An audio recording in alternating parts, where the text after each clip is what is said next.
Hi, my name is Said Al-Bakri, and this is my video recording for my final presentation for CSE 545, Intro to Artificial Intelligence. So for this recording, I'm just going to do a quick run through of my code and then show the output.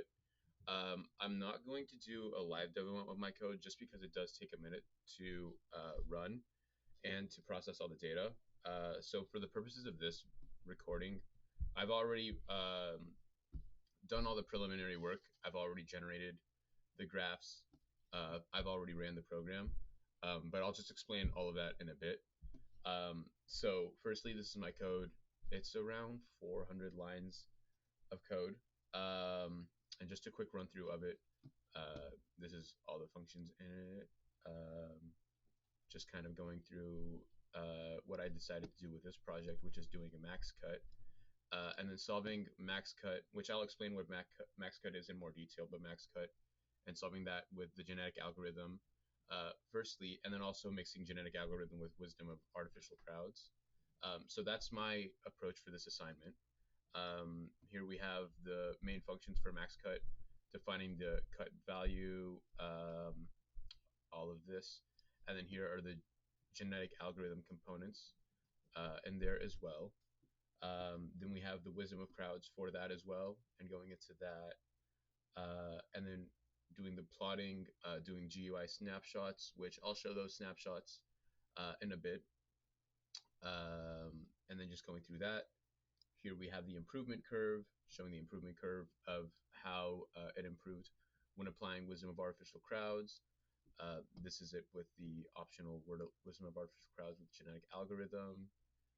Moving through that, here we have the experiment section, which I'll explain more in detail what the experiment section is, but it's the same experiments which were ran in project 5, just applied this time instead of the traveling salesperson problem to the max cut problem, and going through that.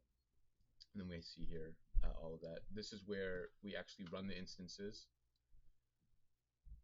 and this is where the experiments are run, and all of that.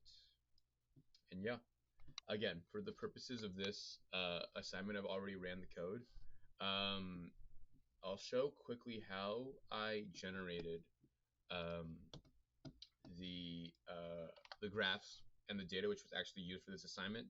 So obviously this is not going to be in the code, but this is the command that I run in the terminal to generate each of them. And this generates all of the graphs. These graphs, you can see them here in the graphs directory, has all of them there. Just deleting that. Yeah, you'll see all these here. I've already generated them, and I'm just reusing them. When I actually run the code, you can see here in the terminal that it does the output for every 10 generations and shows that and shows the best cut for every 10 generations, and we can kind of see a slow improvement, obviously starting with 2175 at Gen 0, ending at 2686. This is for n equals 100, seed 142. We can see the best cut here, as well as the time that it took to run. Again, we'll see that the run times for these are pretty long, and they get exponentially longer the larger the data set, which is again why I'm not doing a live demo of this code and why it's already ran. We see here that for each graph, we do 8 experiments. We do 4 of them with GA only, and then we do them with varying mutation rates. For this one, there's 0 mutation rate. For this one, there's 0.02. And just kind of, you can see here how we change one variable for each experiment. So with this experiment, we do it for GA only, and then we do a second experiment with GA, and then WOC with mutation none, trial equals 1. Moving here, we do mutation equals 1, but trial equals 2, and then we do mutation equals 0.02, trial equals 1, mutation equals 0.002, trial equals 3. So that's a total of 8 experiments for each data set. And we can see here that this just repeats for each graph. Again, the best cut gets larger for each one, and the time to run each data set gets exponentially longer. Again, we see the same thing here, 8 experiments for each run, and then again here. So the runtime for this one is the shortest because it is the smallest data set, and it has the lowest cut because again it is the shortest data set. So we can see here that it says the experiments are ran, and all of these are saved into the runs directory. Um, and then we can see for each one. So for n equals 50 with C92, this shows the best cut.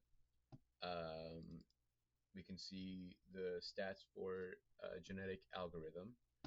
Then we can see the stats for genetic algorithm with wisdom of artificial crowds. We see for this one, and we that the it actually sees a slight decrease, but that's because the n is so small. But as the size of the data set gets larger, um, the improvement between GA and wisdom of crowds will get larger, of course. We see here the improvement curve. I'll do analysis on the improvement curve once I get into the slides. But we see here that this is generated for all of them. So it shows the best cut for each of them with n equals 100. Obviously, we see here this is a lot more complicated than this one because this is n equals 50. This is n equals 100. And then we see here sort of the same thing, improvement curve looking pretty much the same.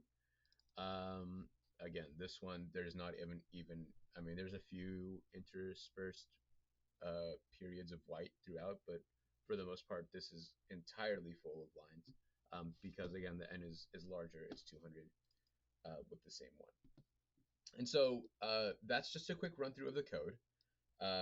We've seen that, and it's showing um, the CSVs that are saved, the improvements, and everything like that. So with that, I'm actually going to move into the actual presentation itself and the actual slideshow. Yeah, this is my slide where I'm going to explain. Actually, I've been talking about what max cut is for around 7 minutes, but I'm going to actually talk about what max cut is and how I apply GA plus wisdom of artificial crowds into it, and how I adopted my earlier framework to max cut, generated data, and then compared running genetic algorithm on this versus genetic algorithm and wisdom of artificial crowds. So just to talk about max cut really quickly, max cut is basically splitting nodes into two sets to maximize the weight of crossing edges. So we want to get the crossing edge to be as high as possible. That's the goal, which is why it's called, again, max cut, as the name suggests. Um, this is the equation. It's pretty complicated, but the decision version is NP complete, and the optimization is NP hard. And the representation is pretty simple. It's just a bit string on each node's side. I'll talk about the actual data generation that I use to create the data. So I use the Erdos Rainy G and then NP with 50, and then N was 50, 100, and 200, and then the edge probability was 0.15 with weights uniform in 1 through 10, and then the seeds are I'll show really quickly, but the seeds are actually embedded into the file name. So we see here that the seed is 92, 142, and 242, and that's just for reproducibility. Um, and yeah, again, to actually generate the graph, this was the command that I run in the command prompt to actually get the graphs generated themselves. So moving into the actual talking about what was applied to actually solve max cut. So as the assignment said, this is basically a repeat of the previous assignment where we were assigned to increase the efficiency of genetic algorithm by applying the wisdom of artificial crowds approach to it. But just to quickly talk about what genetic algorithm is, it's basically a AI concept where it's basically to reproduce natural selection in the real world.